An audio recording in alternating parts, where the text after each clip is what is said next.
Je vous salue dans le nom précieux de Jésus-Christ. Nous allons prier. Seigneur, nous te bénissons, nous rendons grâce. Je bénis ton Saint-Nom, Père, pour ce moment que tu nous donnes pendant 12 jours de jeûne et prière. Nous te demandons de nous soutenir, de nous accorder la grâce, la force de pouvoir faire ce moment, de pouvoir terminer, parce que ta parole déclare que la fin d'une chose vaut mieux que son commencement. Je prie que tout esprit de découragement, toute attaque, toute pensée impure qui viendra nous décourager, nous attaquer, soit chassée au nom puissant de Jésus-Christ. Que les forces des ténèbres, les forces de la sorcellerie, les esprits impurs soient délogés dans le sang de Jésus-Christ. Seigneur, parfois, la faim, la fatigue, les tentations, que tout cela soit vaincu dans le sang de Jésus-Christ. Seigneur, pendant ce moment, les esprits vont vouloir attaquer pour que des personnes ne soient point bénies. Mais je sais que des hommes et des femmes seront bénis. Des enfants seront bénis au travers de ce programme. Et nous bénissons ton Saint-Nom pour la grâce que tu nous accordes. Seigneur, merci pour l'Esprit Saint que tu nous accordes de pouvoir faire ce moment. D'avoir la force d'aller jusqu'au bout. Saint-Esprit, viens nous inonder, viens nous remplir et viens inspirer ton serviteur afin de pouvoir enseigner, donner les messages de délivrance, de restauration. Que ton nom seul soit béni au nom puissant de Jésus-Christ. Nous chassons toute tentation diabolique, occulte des ténèbres. Les forces maléfiques soient vaincues dans le sang de Jésus. Seigneur, merci pour ta grâce et ta faveur. Au nom de Jésus-Christ, Amen. Soyez richement bénis dans le sang précieux de notre Seigneur Jésus-Christ. Aujourd'hui, c'est le premier jour de notre programme d'Alliance 12. Et c'est un programme, comme je l'ai déjà signifié, ça m'a été révélé au cours d'une méditation entre minuit et 1h du matin. Et le Seigneur, j'ai posé beaucoup de questions au Seigneur par rapport à mon ministère.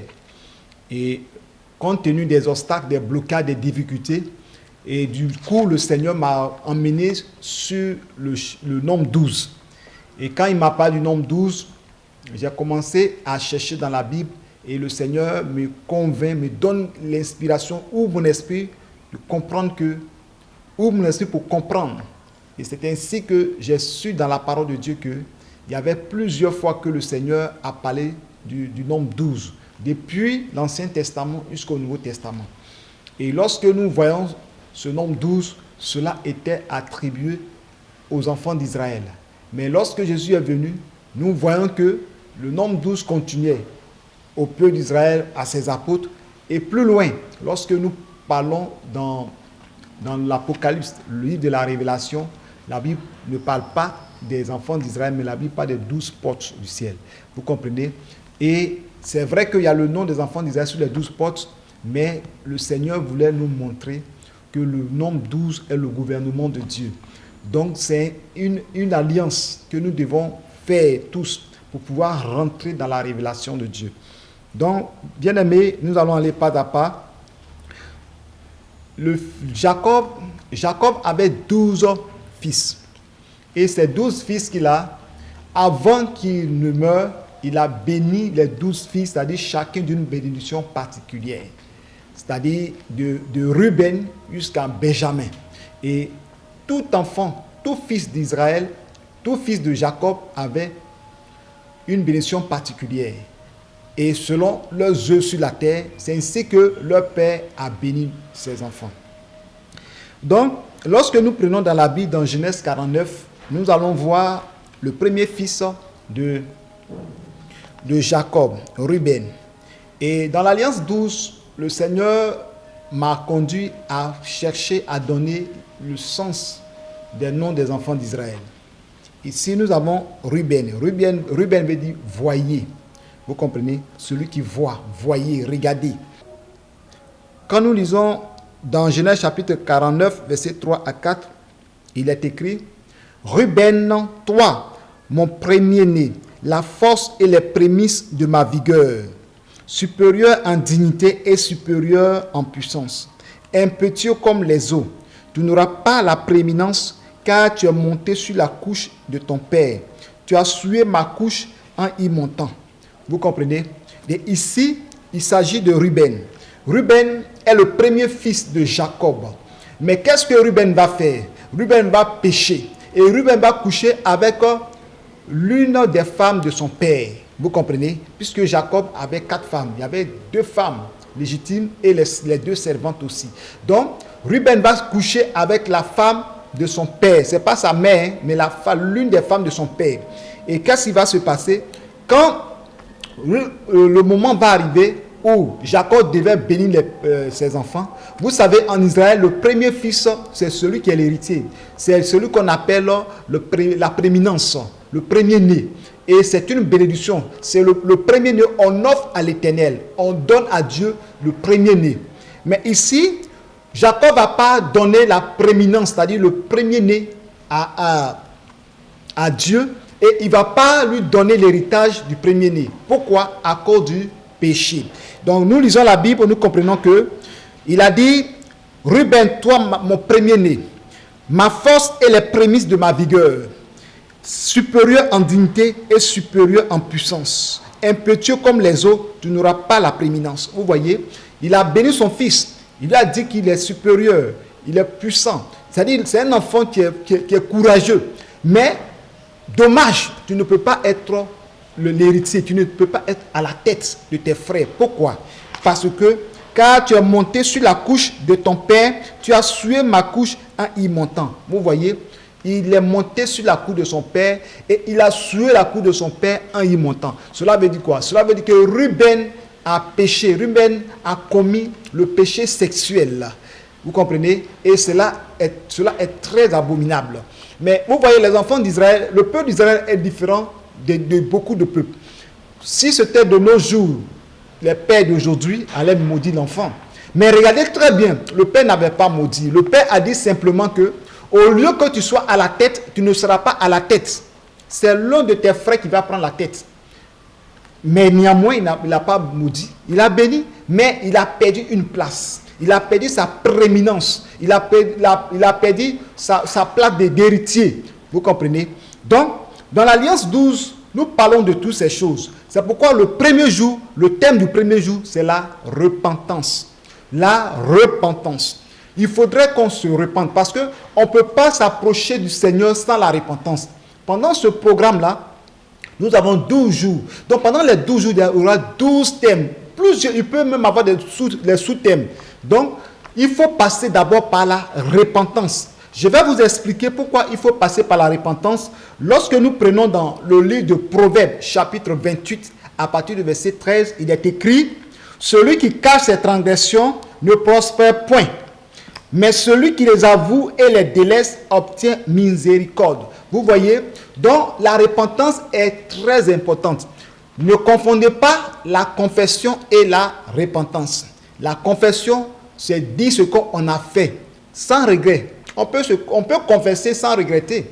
On peut dire non. Il y a des gens qui vont dire non, avant j'étais dans le monde de la sorcellerie, je faisais ça. Mais la personne peut confesser qu'elle est sorcière, mais elle ne s'est pas repentie, elle n'a pas abandonné. Alors que la repentance, c'est quand tu regrettes tes actes, lorsque tu as horreur du péché, tu as mal, tu regrettes tes actes, c'est-à-dire des choses que tu abhorres, c'est-à-dire tu n'aimes pas, tu regrettes, ça te fait mal. Pourquoi tu as fait ceci?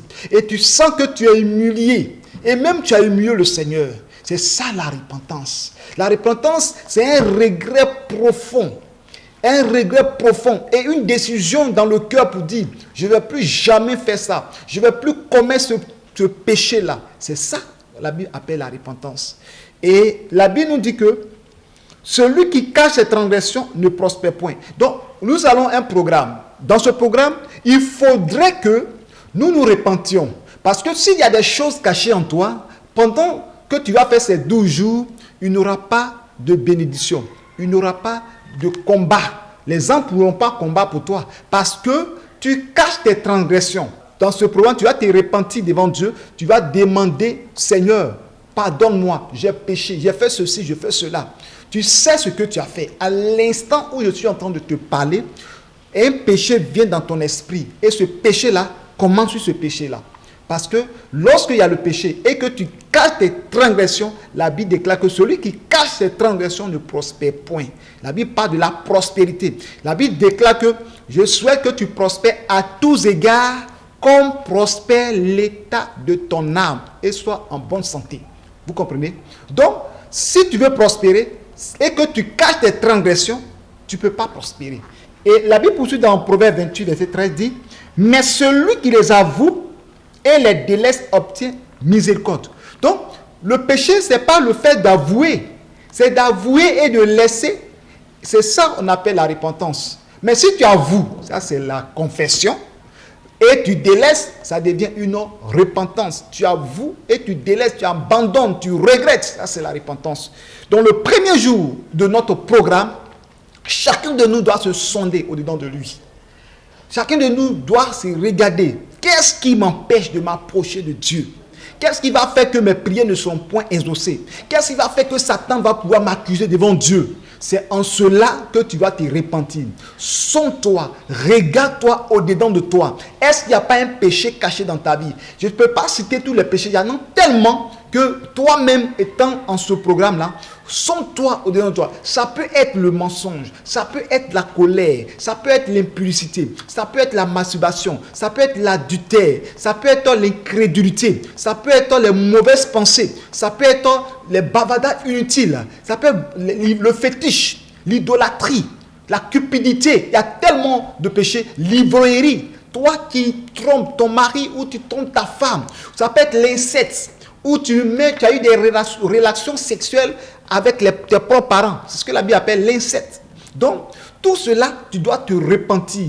Tu es quelqu'un, tu as gardé des choses dans ton cœur, tu n'arrives pas à pardonner. Aujourd'hui, dans ce programme-là, il faut commencer à pardonner. Demande à Dieu de te pardonner. Et il est capable de te libérer. Nous allons voir quelques points.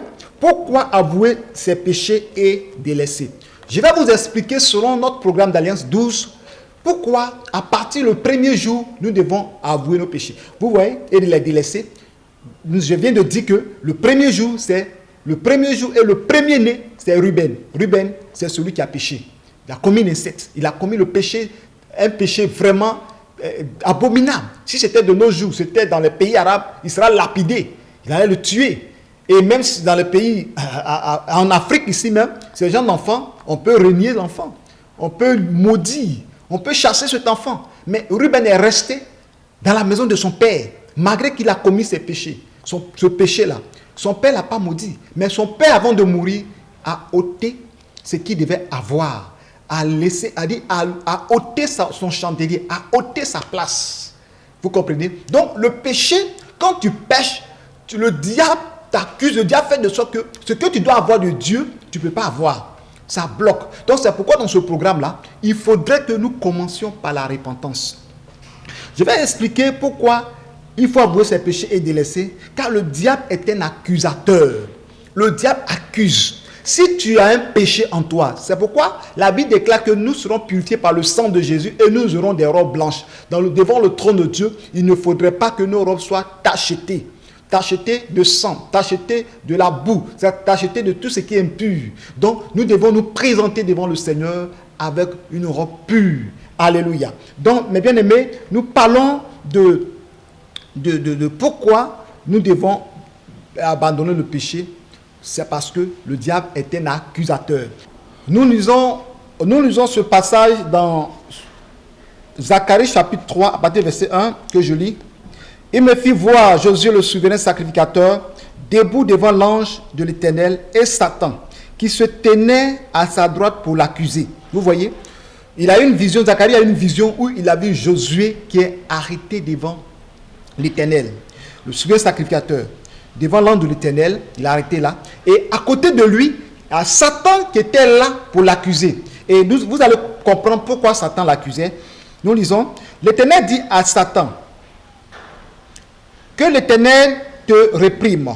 Satan, que l'Éternel te réprime, lui qui a choisi Jérusalem. N'est-ce pas là un tison arraché du feu? Or, Josué était couvert de vêtements sales et il se tenait devant l'ange. Il se tenait debout devant l'ange. L'ange, prenant la parole, dit à ceux qui étaient devant lui, ôtez-lui les vêtements sales, puis il dit à Josué, vois, je t'enlève ton iniquité et je te revêt d'habits de fête. Je dis qu'on mette sur sa tête un turban pur et il mit un turban pur sur sa tête, et ils lui mirent des vêtements. L'ange de l'Éternel était là. L'ange de l'Éternel fit à Josué cette déclaration, le verset 7, ainsi parle l'Éternel des armées, si tu marches dans mes voies, si tu observes mes ordres, tu jugeras ma maison et tu garderas mes parvis, et je te donnerai libre accès parmi ceux qui sont ici. Vous comprenez? Pourquoi Satan a accusé Josué? Josué portait une robe sale. Le vêtement de Josué était sale. Donc Satan avait le plein droit d'aller se présenter devant Dieu pour dire, regarde, ton souverain sacrificateur est impur. Il est sale, il a porté un vêtement sale. Lorsqu'on parle de vêtements dans la Bible, on parle du cœur. Donc Josué avait quelque part le cœur impur, de pensée, de souillure. Josué n'était pas propre en ce moment-là. Vous voyez? Donc Josué était devant Dieu, devant l'Éternel. Et Satan s'est présenté. Vous savez, lorsqu'il y a le péché, où il y a le péché, Satan se présente là.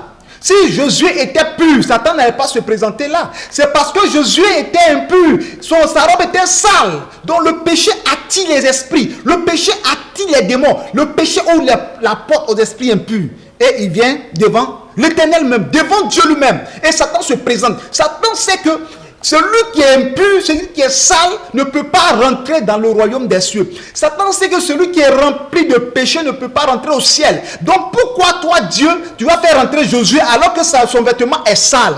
Mais il oublie une chose, que le Seigneur a le pouvoir, la capacité de changer la robe de Josué. Il a le pouvoir, la capacité de purifier la robe de Josué. Bien aimé, Josué, sa robe a été ôtée. Et on lui a donné une robe blanche, un turban blanc, un turban pur. Et Josué est maintenant, Satan s'est retiré de lui.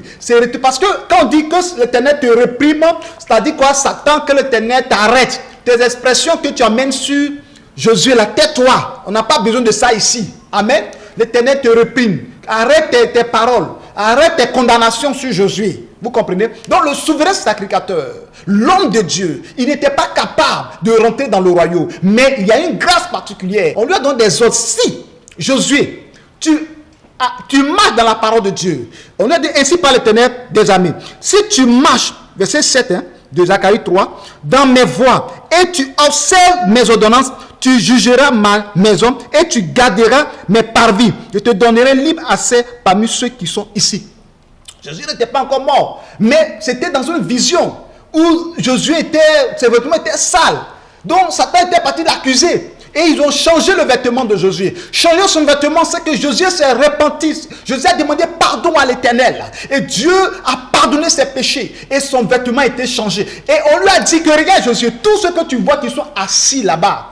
Est-ce que tu vois bien ceux qui sont assis là-bas? Tu vois Moïse, tu vois Abraham, tu vois Enoch, et vois tous les saints, Noé, que tu sois assis là-bas. Si tu marches bien, alléluia, si tu observes mes ordres, si tu marches dans ma voie, tu jugeras ma nation, ma maison, tu garderas mes parvis, et je te donne libre accès parmi ceux qui sont ici. Donc pour dire que Josué, si tu as obéi à tous ces ordres, toutes ces paroles, tu vas rentrer dans le royaume des cieux. Tu vas avoir accès à ceux qui sont là, à celui que tu vois Moïse, à celui que tu vois Aaron, tu vois Abraham, tout cela, tu le verras et tu auras libre accès. Le péché dans notre vie nous bloque la voie. Donc ce passage, le Seigneur veut nous amener à nous repentir avant d'aborder les 12 jours de jeûne et de prière. Donc le premier jour aujourd'hui, c'est la repentance. Repends-toi. Premier point.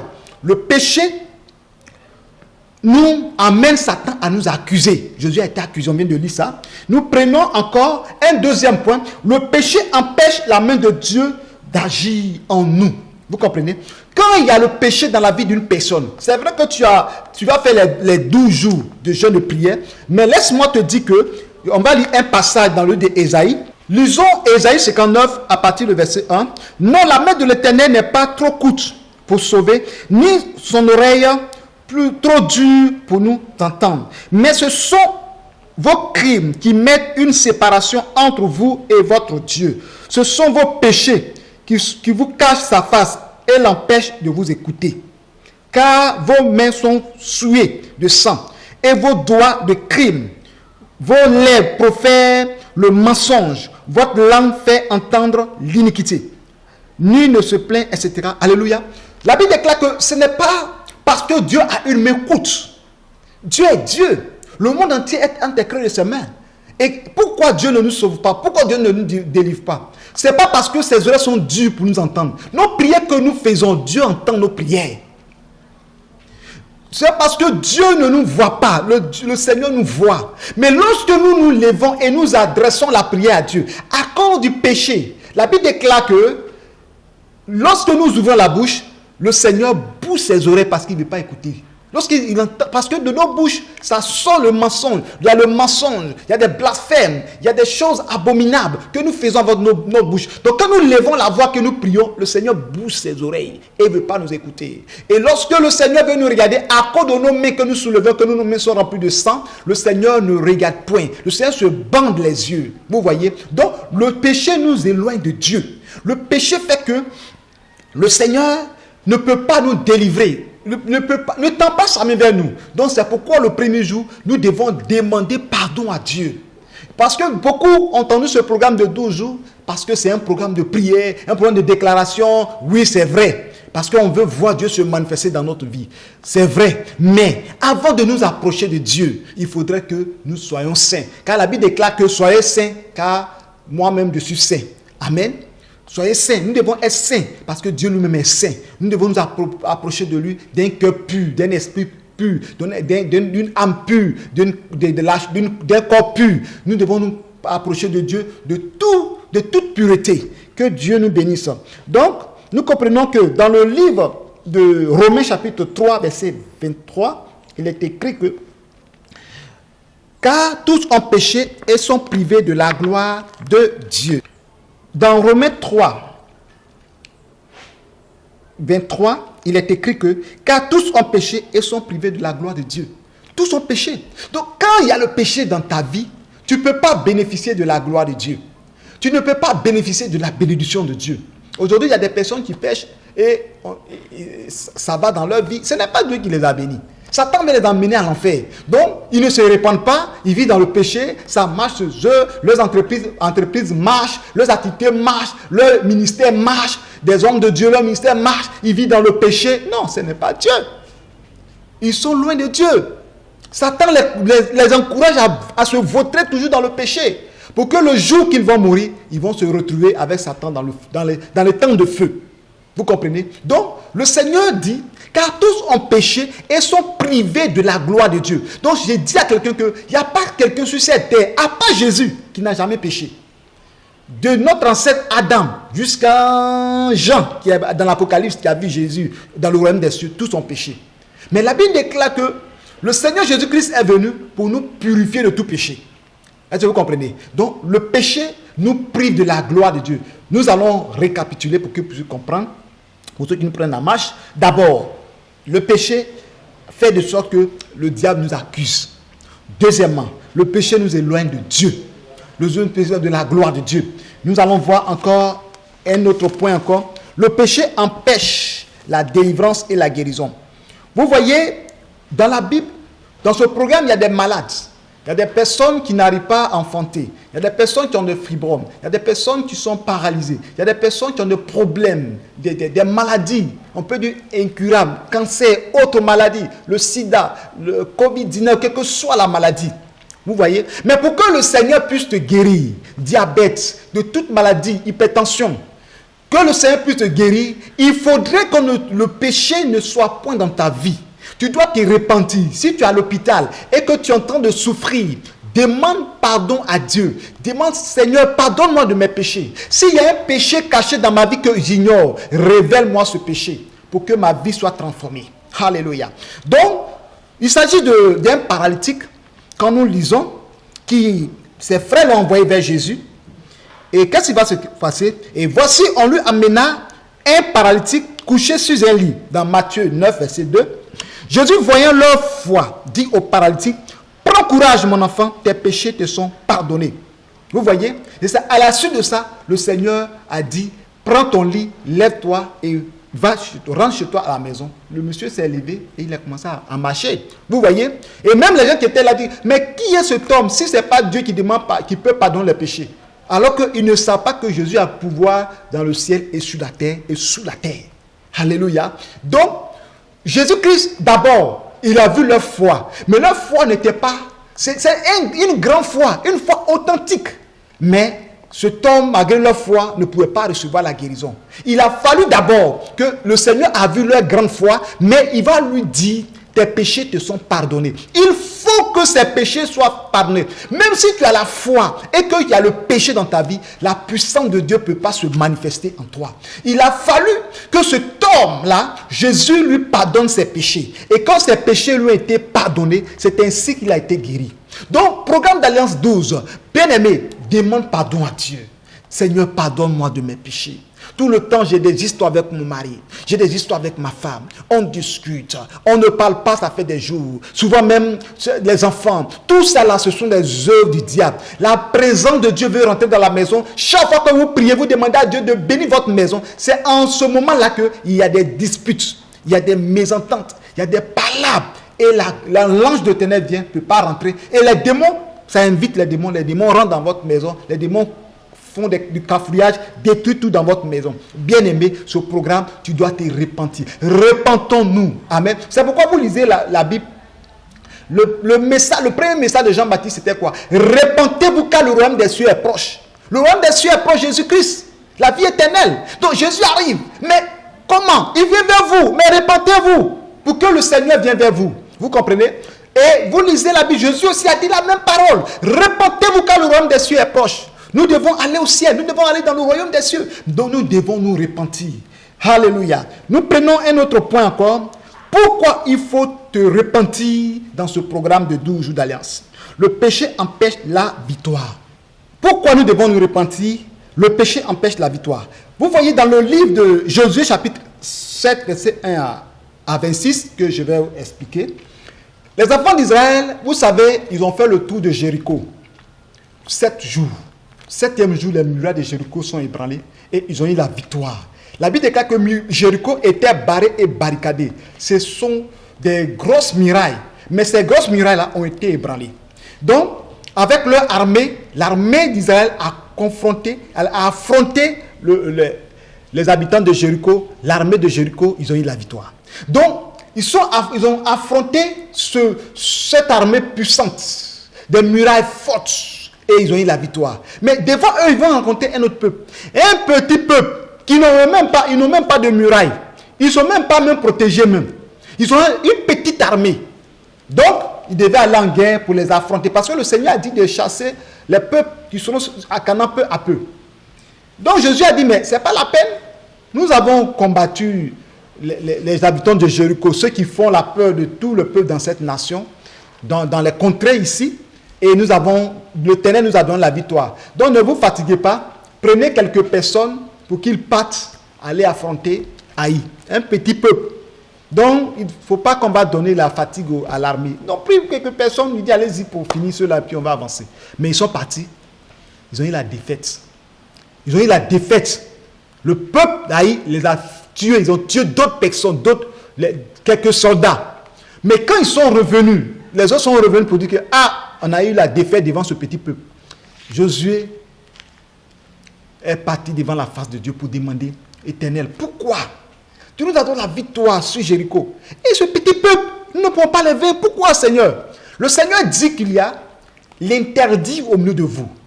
C'est-à-dire, il y a le péché au milieu de vous. C'est à cause de ce péché que vous n'avez pas eu la victoire. Est-ce que vous comprenez? Donc, le Seigneur, par sa grâce, le Seigneur va passer par les hommes de Dieu, les prophètes, les sacrificateurs, pour pouvoir voir dans les tribus qui a fait ça, qui porte le péché. Et ils ont demandé, il n'y a pas quelqu'un qui va se dénoncer pour dire c'est moi. Or, il y avait quelqu'un qui s'appelle Akan. Akan était au milieu d'eux. Et lorsqu'ils sont partis vouer Jéricho à l'interdit, les trésors, de l'or, les butins de guerre, le butin de guerre, il a vu, la Bible déclare qu'il a convoité. Et il a pris ça. Il est parti dans sa chambre, il a fait un trou, il a creusé, il a mis dessus et il s'est couché dessus. Et on ne sait pas qui a pris. Personne n'a soupçonné que l'or pur, les habits ont été volés. Vous comprenez? Les lingots ont été volés. Alors que Akan avait pris. Donc Dieu qui savait qu'il y a quelqu'un qui était là, qui a volé, qui a commis le péché, lorsque le peuple est parti, ils ont eu la défaite. Dans ce programme d'Alliance 12, je demande à quiconque fait ce programme de se repentir. Parce que si tu ne te repens pas, à cause de toi, la prière de ta famille ne sera pas exaucée. Je ne dis pas nous tous qui sommes dans l'Alliance. Si toi tu ne te mets pas à te sanctifier normalement, la malédiction va te frapper. Tu seras étonné. Parce que c'est un programme d'alliance. L'Éternel est avec nous. Dieu est là. Donc, repens-toi. Donc, lorsqu'ils sont arrivés, Josué a demandé, entre vous, qui peut faire ça? Akan n'a même pas parlé. Le Seigneur dit, bon, allez-y par tribu. Il prend les 12 tribus, il passe la personne. Et il tombe sur une seule tribu. Et dans la tribu encore, on demande encore qui? On passe par famille. On tombe sur une seule famille et au fur et à mesure, ils sont tombés sur la famille. Ils sont tombés sur la famille d'Akan. Et on dit à Akan, qu'est-ce que tu as fait? Donne gloire à Dieu. Josué lui dit, donne gloire à Dieu, ce que tu as fait dit. Il dit, non, j'ai vu des habits, des lingots d'or, de l'or, je l'ai convoité. Vous voyez, la convoitise, c'est un péché. Et je l'ai pris et j'ai gardé, j'ai creusé un trou, j'ai mis dedans et sur ça se trouve mon lit. Donc je me couche dessus. Et quand ils ont découvert, ils ont pris tout, ils ont pris Josué, sa femme, ses enfants, on les a lapidés, ils sont morts. Et quand le peuple est parti combattre, ils ont eu la victoire. Vous voyez? Donc, la convoitise est un péché. Tu es en train de convoiter. La Bible dit, mais ne pas convoiter la femme de ton prochain, de ne pas convoiter le mari. Et tu convoites le pain de ta soeur, tu convoites les biens, la maison, la voiture.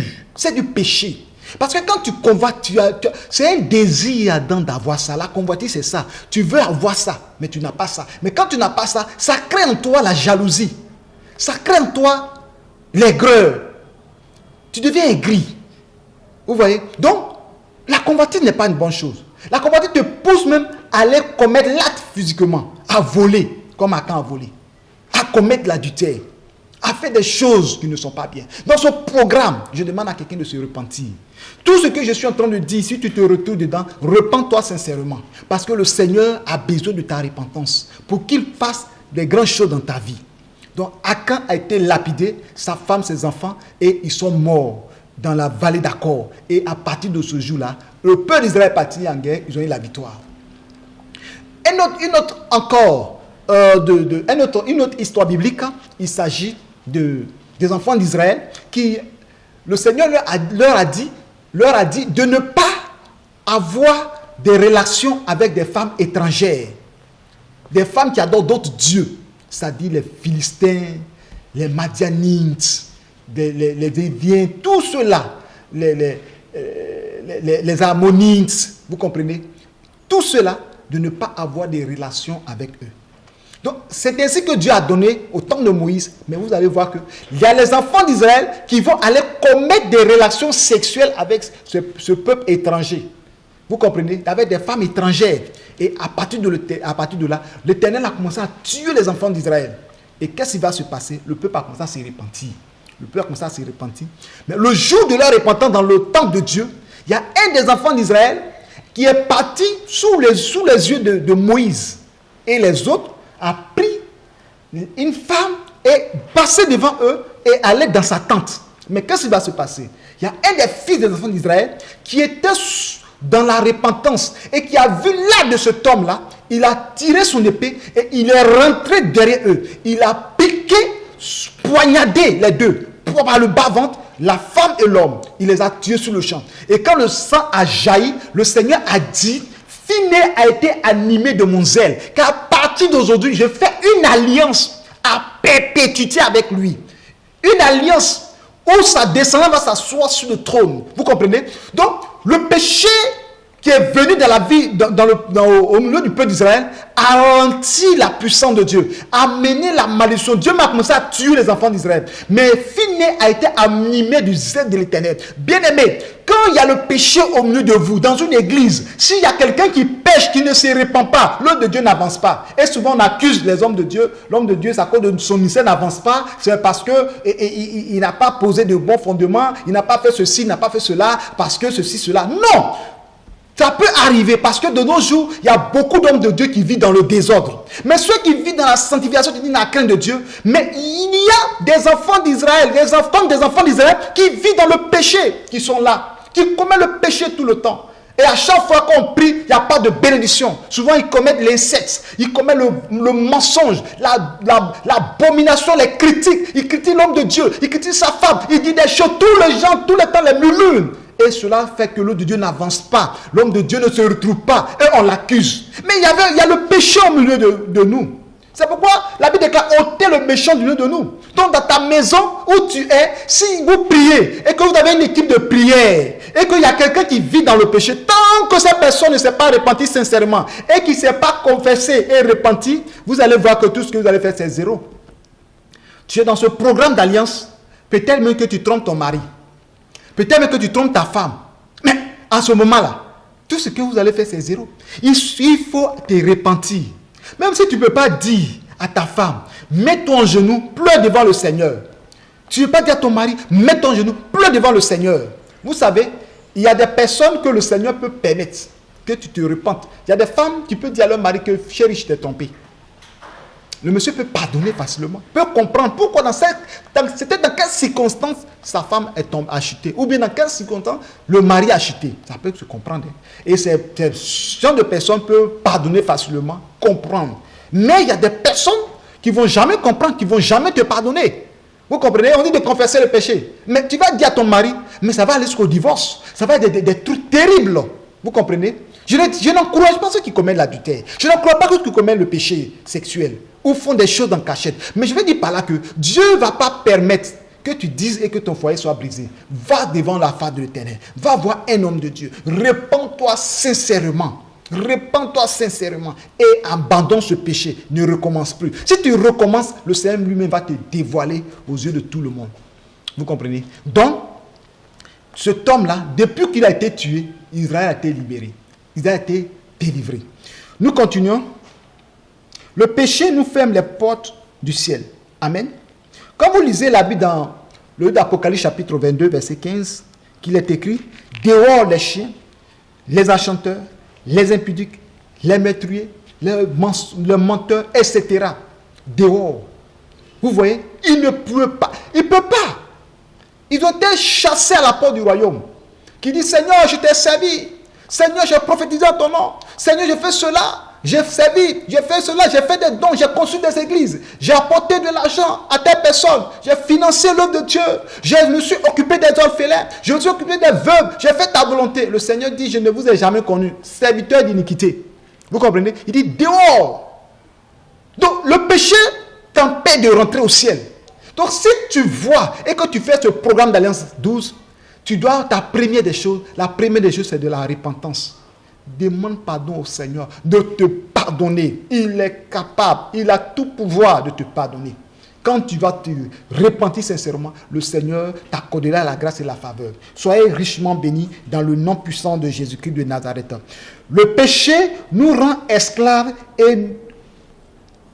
le péché nous rend esclaves de nos biens. C'est-à-dire, il nous rend esclaves et il nous prive de nos biens. Vous comprenez? C'est-à-dire, il nous rend esclaves et nous prive de nos biens. Juge chapitre 6, 1 à 8. Juge chapitre 6, 1 à 8.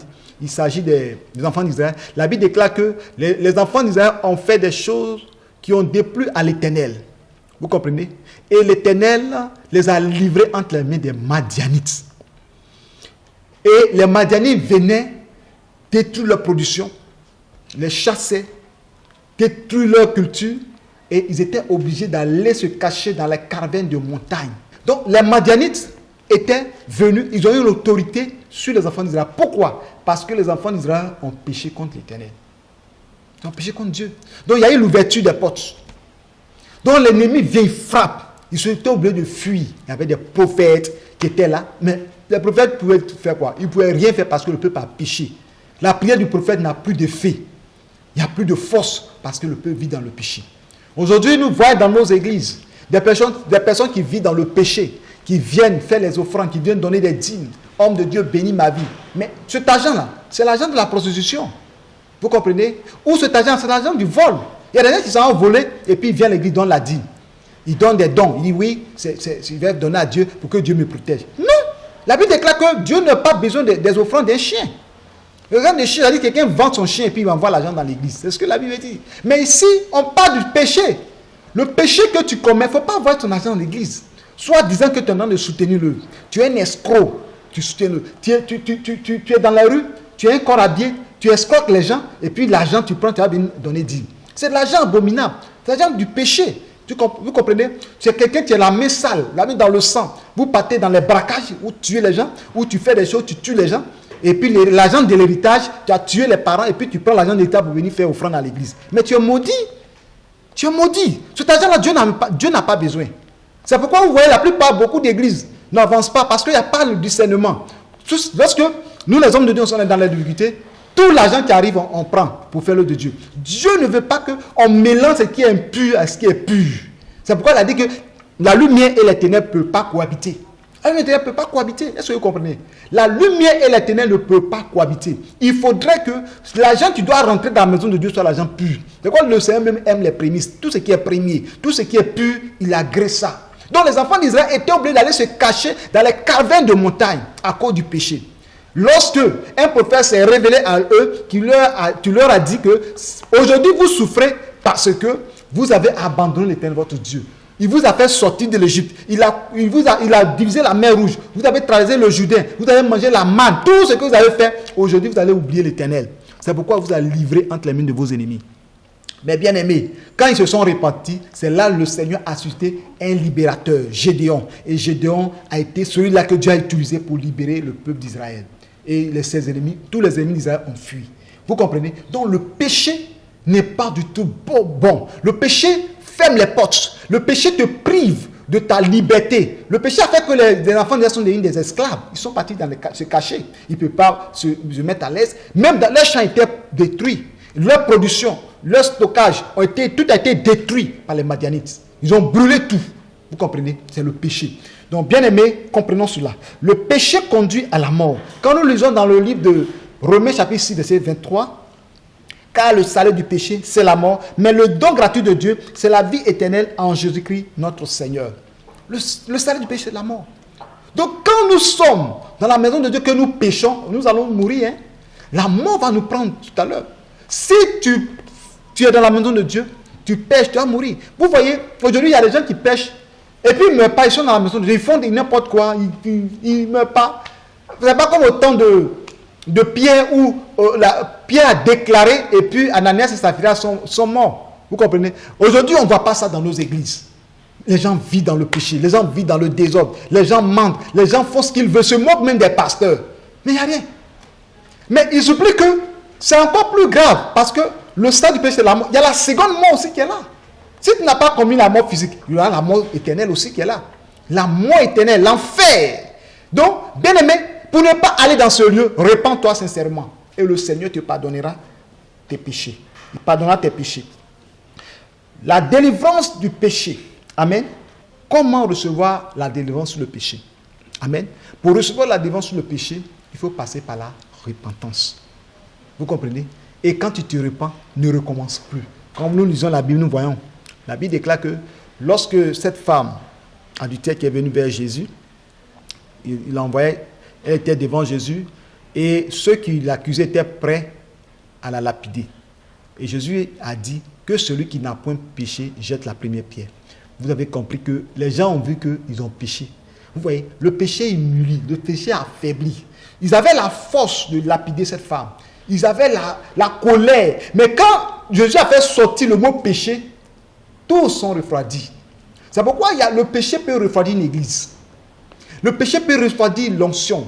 Le péché peut refroidir le Saint-Esprit dans la vie d'une personne. C'est pourquoi la Bible déclare que n'attristez pas le Saint-Esprit. Attrister le Saint-Esprit, c'est agir dans le péché. Attrister le Saint-Esprit, c'est désobéir à Dieu. Quand le Saint-Esprit dit, lève-toi, va prier, tu ne pries pas. Lève-toi, va jeûner, tu ne jeûnes pas. Fais ceci, tu ne le fais pas. Tu désobéis à Dieu et ça attriste le Saint-Esprit. Quand le Saint-Esprit ne va pas commettre un péché, tu es toujours dans ça. Le Saint-Esprit t'attriste. Vous comprenez? Et il se retire de toi. Dans ce programme, nous voulons être remplis du Saint-Esprit. Dans ce programme, nous voulons avoir la puissance de Dieu en nous. C'est pourquoi, bien aimé, dans ce programme, ce message que tu écoutes, tu dois prier, demander pardon à Dieu pour tes péchés. C'est le premier jour, il faudrait que vous compreniez le message qui va nous amener à voir la victoire. Alléluia. Donc, quand nous lisons dans le livre de Zacharie, chapitre 9, verset 11, je lis Zacharie, chapitre 9, verset 11. Zacharie 9, verset 11, il est écrit: et pour toi, à cause de ton alliance, scellée par le sang, je retirerai tes captifs de la fosse où il n'y a point d'eau. Vous voyez? À cause de ton alliance scellée par le sang, je retirerai tes captifs dans la fosse où il n'y a point d'eau. Dans ce programme, le péché a retenu quelqu'un dans une fosse. Le péché a retenu quelqu'un dans une prison spirituelle. Le péché a fait de quelqu'un un esclave. Et tu es sous le joug du péché, tu es sous le joug de la malédiction. Mais la Bible déclare que à cause, et pour toi, à cause de ton alliance scellée par le sang, nous sommes dans une alliance 12. Et cette alliance, il y a l'alliance du sang de Jésus-Christ, qui est scellée par la mort et sa résurrection. Et la Bible nous dit que je retire tes captifs dans la fosse où il n'y a point d'eau. Donc tu es là, mon frère, ma soeur. Il y a quelque chose qui ne va pas dans ta vie. Parce qu'aujourd'hui, le diable t'a retenu quelque part, prisonnier, prisonnière. Tu es dans une fosse, tu es dans une prison familiale. Tu es quelque part bloqué, prisonnier de la maladie, prisonnier de la stérilité. Mais je te dis une chose, crois seulement la parole de Dieu.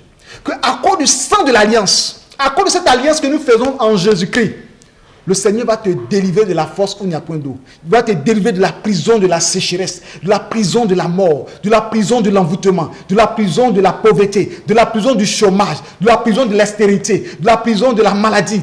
Que soit le lieu, le sang de Jésus te libère. Le sang de Dieu te délivre. Parce que le Seigneur te libère par le sang de l'alliance. Nous lisons, lorsque nous prenons dans 1 Jean, 1 verset 7, 1 Jean 7, il était que le sang de Jésus nous purifie de tout péché. Tu sais, le sang de Jésus te purifie de tout péché. C'est par ce sang-là que nos péchés sont purifiés. Donc tout ce que tu fais, quand tu fais la repentance, tu demandes pardon à Dieu. Tout ce que tu viens de dire, après, demande que le sang de Jésus te lave, te purifie. C'est comme si tu as lavé un habit. C'est-à-dire la repentance, c'est comme tu as pris le savon, tu as pris du javel et tu es en train de laver ton habit qui est sale. Tu as trop de taches dessus. Tu as lavé, tu as fini de laver. Pour que l'habit soit plus propre, tu dois prendre de l'eau propre et tu vas rincer. Alléluia. C'est comme ça la vie de quelqu'un. Quand tu te repens, tu fais la repentance, c'est comme si tu es en train de te laver. Tu es en train de te laver. Et quand tu as fini de te laver, il faut que tu te rinces. Et pour te rincer, c'est le sang de Jésus qui te purifie, qui te rince et tu deviens pur. Il n'y a aucune tache sur toi. Et tu es libéré dans le sang de Jésus-Christ. Le sang de Jésus-Christ nous rachète. Comme vous pouvez lire ça dans Apocalypse 5, versets 9 à 10. Il nous a racheté par son sang. Il a racheté toute nation, toute tribu par son sang. Le sang de l'agneau. Alléluia. Vous voyez dans l'Ancien Testament, quand quelqu'un pêche, on prend un agneau, tu viens poser ta main sur l'agneau, ça dit que ton péché est sur l'animal, et on égorge l'animal. Quand le sang jaillit, l'animal prend ton sang, ton péché, et quand on le tue, on le sacrifie, c'est comme si toi, tu es libéré, il a pris ton péché. C'est la même chose que Jésus-Christ a pris nos péchés à la croix et sa mort et sa résurrection nous a libérés. Donc, dès l'instant que Jésus a pris nos péchés et que son sang a jailli, nous sommes purifiés par le sang de Jésus-Christ. C'est pourquoi la Bible déclare qu'il n'y a plus de condamnation pour ceux qui sont en Jésus-Christ. Il n'y a plus de condamnation. Le message que tu as touché, ça t'a touché. Mais je te ramène à Jésus. Par son sang précieux qui purifie, te justifie.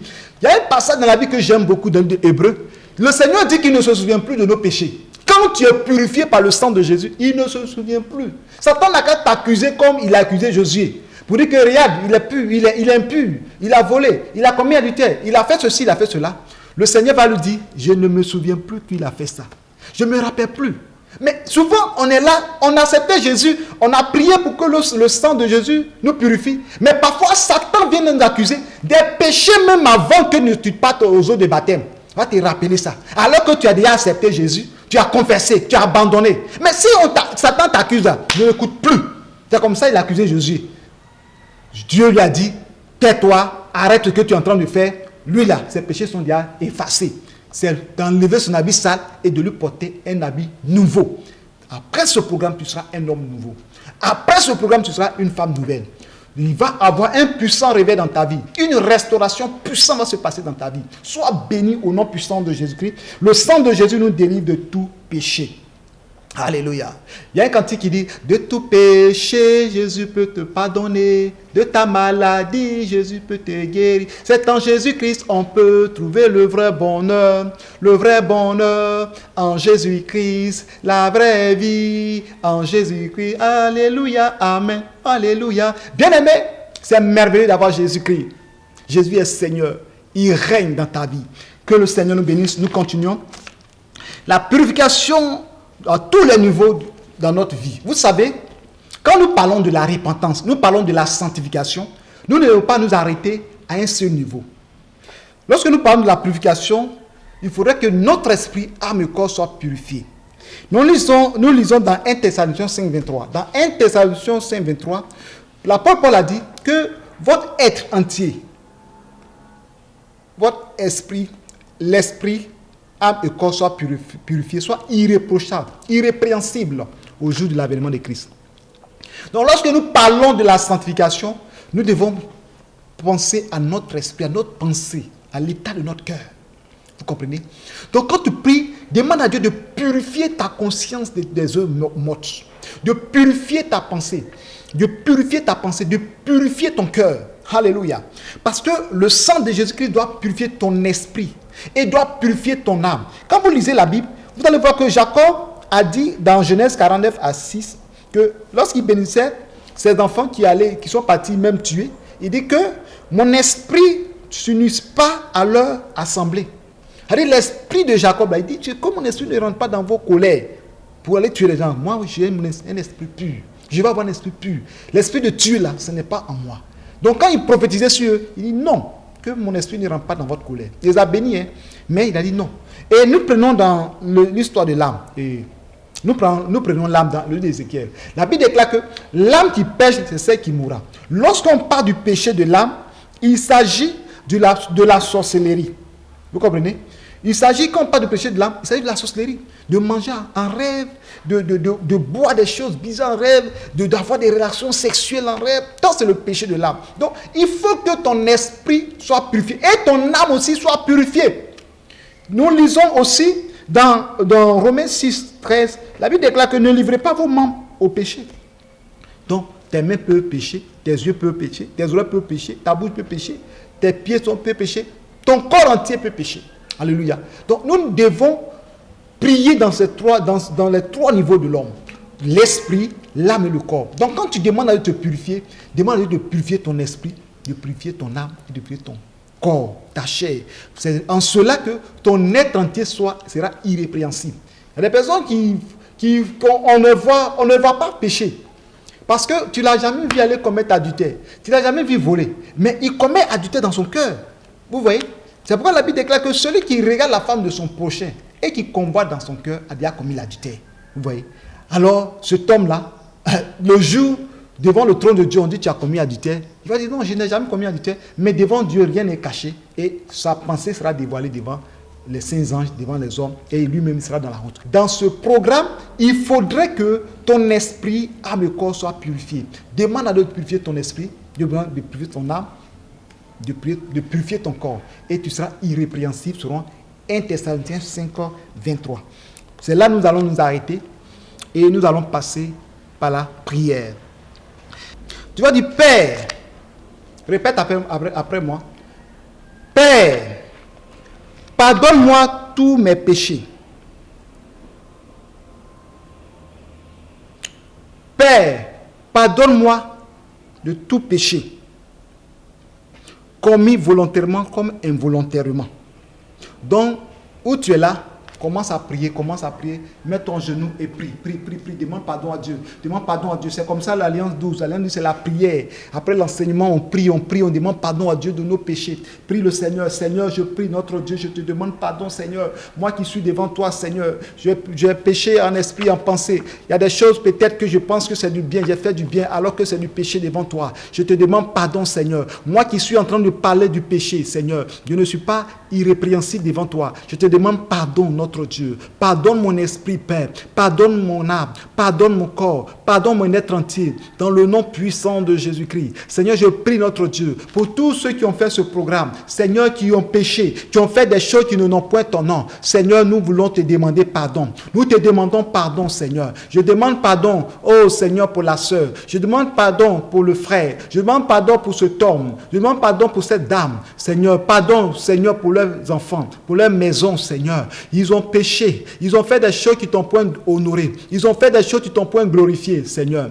Il y a des disputes dans la maison. Il y a des mésentendances, Seigneur. Il y a des querelles, Seigneur. La colère, le manque de pardon. Seigneur, nous te demandons pardon. Pardonne, Seigneur, tes enfants qui ont fait cette alliance, qui vont rentrer dans un nouveau départ avec toi. Seigneur, un réveil arrive dans la vie de ses frères et sœurs. Je demande pardon. Je demande pardon pour leur vie. Je demande pardon pour leur cœur. Je demande pardon dans leurs pensées, dans leur âme, Seigneur. Des choses, Seigneur, que ces personnes ont faites, notre Dieu. Oh Seigneur, je demande pardon. L'impureté, la masturbation, l'adultère, l'impudicité, le mensonge, l'assassinat, le meurtre, Seigneur, les crimes, des choses abominables, Seigneur, la souillure. Je demande pardon. Pardon, Seigneur, ce peuple. Pardonne tes enfants de ces péchés où Satan veut les accuser, veut les emmener à l'enfer. Satan veut les emmener à ne pas être bénis, à ne pas être délivrés. Satan veut qu'ils soient toujours esclaves du péché. Seigneur, notre Dieu, la Bible déclare que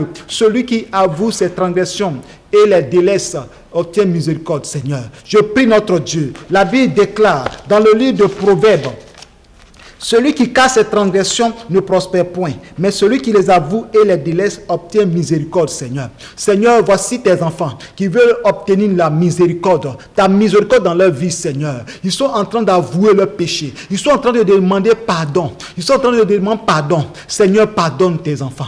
Pardonne. Priez où tu es. Commence à prier. Demande pardon à Dieu. Demande pardon à Dieu. Tu peux t'élever pour marcher ou tu peux te mettre en genoux même pour demander pardon à Dieu. Pleurer devant le Seigneur. Pleurer devant l'Éternel, parce que le diable veut t'emmener à rester comme ça, à demeurer dans le péché. Prie le Seigneur, demande pardon à Dieu, demande pardon à Dieu, demande pardon pour les péchés commis, demande pardon pour le mensonge, demande pardon pour la nourriture que tu manges en rêve, demande pardon pour la boisson, demande pardon pour l'alcool, demande pardon pour la sorcellerie. Tu es quelqu'un qui vit dans l'inceste. Quelqu'un qui est de la colère. Parfois, tu es parti consulter. Tu as abandonné parfois la main de Dieu. Tu es devenu, à un moment, tu as rétrogradé. Le Seigneur même ne te dit plus rien. La parole de Dieu ne te dit plus rien. Tu es même fâché contre ton pasteur. Tu es même fâché contre des frères parce qu'ils t'ont blessé. Tu ne veux pas laisser tomber. Tu ne veux pas pardonner. Aujourd'hui, c'est le temps de pardonner. De demander pardon à Dieu. Demande pardon à Dieu de ce que tu n'arrives pas à pardonner. La Bible déclare que si vous ne pardonnez pas aux autres, à vos frères, vous aussi, vos péchés ne seront pas pardonnés. Alors demande pardon à Dieu pour que ta vie, le Seigneur t'accepte, pour que le Seigneur fasse des grandes choses dans ta vie, pour que ce que tu souffres comme maladie, cette maladie quitte en toi.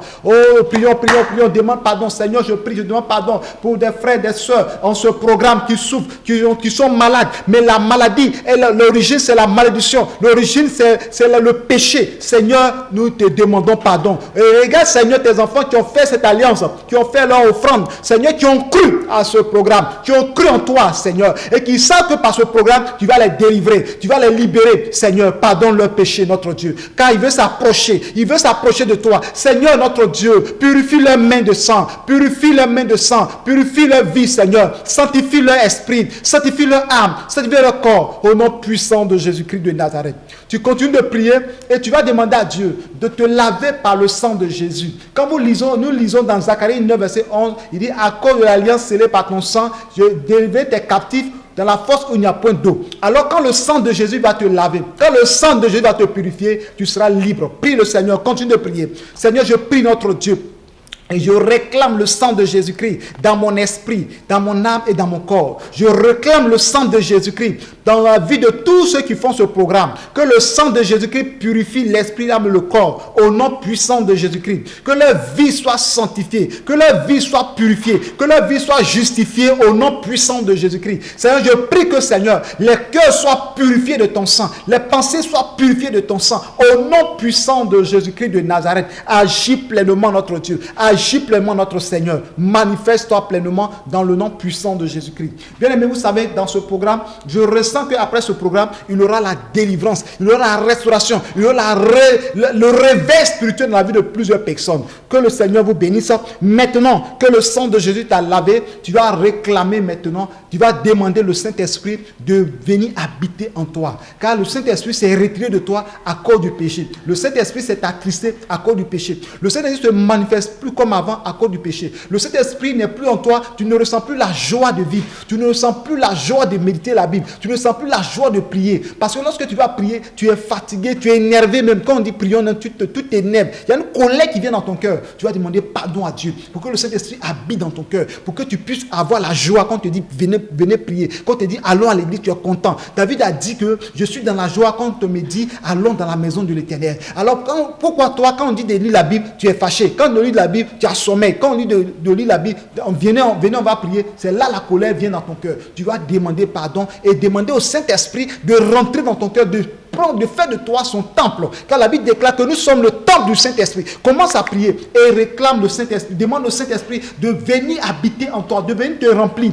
Oh véritable Saint-Esprit de Dieu, je te prie maintenant de venir m'habiter, de venir remplir ma vie. Remplis-moi de ta puissance, remplis-moi de ton onction. Au nom puissant de Jésus-Christ, que le peuple de Dieu, tes enfants qui sont dans l'alliance, soient remplis du Saint-Esprit, l'Esprit de vie, l'Esprit Saint, l'Esprit de vérité, dans le sang précieux de Jésus-Christ de Nazareth. Je prie que, Seigneur, dans le nom de Jésus, que tes enfants soient remplis du Saint-Esprit, tes enfants soient remplis de la puissance de Dieu, soient remplis de l'onction de Dieu, soient remplis de la force du Saint-Esprit, dans le nom puissant de Jésus-Christ. Seigneur, je crois que tu es capable, je crois que tu es puissant, je crois que tu règnes, je crois que tu es le véritable Dieu, de libérer, de remplir des cœurs de la puissance de Dieu, de l'onction de Dieu, de la force de Dieu. Cet esprit agit maintenant afin que les vies soient comblées, afin que des vies soient remplies de la puissance d'en haut, le souffle de vie, la puissance de la résurrection, l'onction vivante au nom de Jésus-Christ.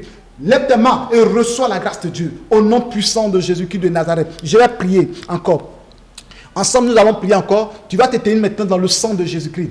Tous les démons qui sont mandatés contre ta vie pour que tu pêches, démons d'adultère, démons de vol, démons de sorcellerie, des esprits impurs, de mensonges, tous les esprits qui te menacent aujourd'hui, la colère, tu vas les chasser maintenant dans le sang de Jésus-Christ. Car la Bible déclare que je vous donne le pouvoir de marcher sur les serpents et les scorpions et toutes les puissances d'ennemis et rien ne pourra vous nuire. Il s'agit dans ce passage dans le livre de Luc chapitre 10 verset 19. Donc prends autorité et chasse-les maintenant. Dans le nom puissant de Jésus-Christ, je prends autorité maintenant. Priez maintenant au nom de Jésus-Christ. Tout esprit qui attaque des vies, qui attaque des personnes, qui on les amène à pécher, les démons et les esprits impurs, je prends autorité maintenant, je les déloge maintenant, je les brise maintenant. Prie là-bas, n'écoute pas ma prière, je prie pour toi, mais tu pries pour toi aussi. Au nom puissant de Jésus-Christ, je menace tous les esprits de colère, tout esprit impur, tout esprit des eaux, l'esprit de malédiction qui viennent attaquer des vies, qui viennent attaquer des soeurs, attaquer des frères. Je les brise dans le sang de Christ Nazareth, je les chasse dans le sang de Jésus-Christ. Je les menace maintenant, mauvais esprit. Je te brise maintenant, je te déloge, je te chasse maintenant et tu libères des vies, tu libères des cœurs par la puissance de Dieu. Je te brise, démons impurs, esprit de sorcellerie, esprit de mort, esprit de mensonge, esprit d'adultère, esprit d'impudicité, esprit de sorcellerie, de tout genre de démons, colère. Je te chasse maintenant, démons guerriers. Je te chasse maintenant au nom puissant de Jésus-Christ. Que des vies soient libérées maintenant dans le sang précieux de Jésus-Christ de Nazareth. Dis amen très fort. Je vais prier maintenant pour toi. Tu vas fermer les yeux. Mets-toi dans une position. Je vais prier. Seigneur notre Père, notre Dieu, toi qui nous as donné cette force de commencer ce premier jour, la repentance. Seigneur, je prie maintenant dans le nom puissant de Jésus-Christ que tout esprit de sorcellerie soient chassés. D'abord, Seigneur, pardonne le péché de tes enfants parce que nous venons de parler de la repentance. Ce que tes enfants ont fait aujourd'hui, d'autres sont en train de pleurer, d'autres en train de vraiment regretter leur situation. Se dit, mais pourquoi cela m'est arrivé? Seigneur, pourquoi? Ça, c'est la vraie repentance. Seigneur, souviens-toi des pleurs de tes enfants. Souviens-toi, Seigneur, de leur manière de prier actuellement, de crier à toi, Seigneur, de gémir dans leur maison, du lieu où ils sont, Seigneur. Souviens-toi d'eux. Pardonne-leur, notre Dieu. Tu as dit dans ta parole, je ne mettrai point dehors celui qui vient à moi. Alors, Seigneur, voici tes enfants. Par cette alliance de 12, Seigneur, ils s'approchent de toi. Aujourd'hui, c'est le premier jour. Ils s'approchent de toi, Seigneur. Ils demandent pardon. Ils regrettent leur acte, ce qu'ils ont fait, Seigneur. Ils regrettent leur péché, notre Dieu. Pardonne leur péché. Pardonne leurs actes, notre Dieu. Oh Père. Aie pitié, notre Dieu. Aie pitié de leurs péchés. Aie pitié de leurs transgressions. Tout ce qu'ils ont fait, Seigneur, qui n'a point honoré ton nom. On te demande pardon. Nous te demandons pardon, Seigneur. Et nous demandons, Seigneur, de leur donner aussi la force de ne plus retomber, de ne plus tomber dans le même péché, de ne plus retomber dans l'impureté, de ne plus tomber, Seigneur, dans l'œuvre de la sorcellerie, de ne plus tomber, Seigneur, dans les œuvres, Seigneur, des commérages, des critiques, Seigneur, qui sortent de là, des palabres, des disputes dans les foyers, dans les maisons, entre amis, Seigneur. Donne la force de ne plus commettre ces choses. Et je prie que tu les laves par ton sang précieux. Que tu les purifies par ton sang précieux. Et accorde-les l'Esprit de Dieu, le Saint-Esprit, aujourd'hui même, de rentrer dans leur vie, de faire d'eux ou d'elles des nouvelles créatures. Car la Bible déclare que si quelqu'un est en Christ, les choses anciennes sont passées, voici toutes choses sont devenues nouvelles. À partir de ce programme, Seigneur, que cette soeur devienne une nouvelle soeur.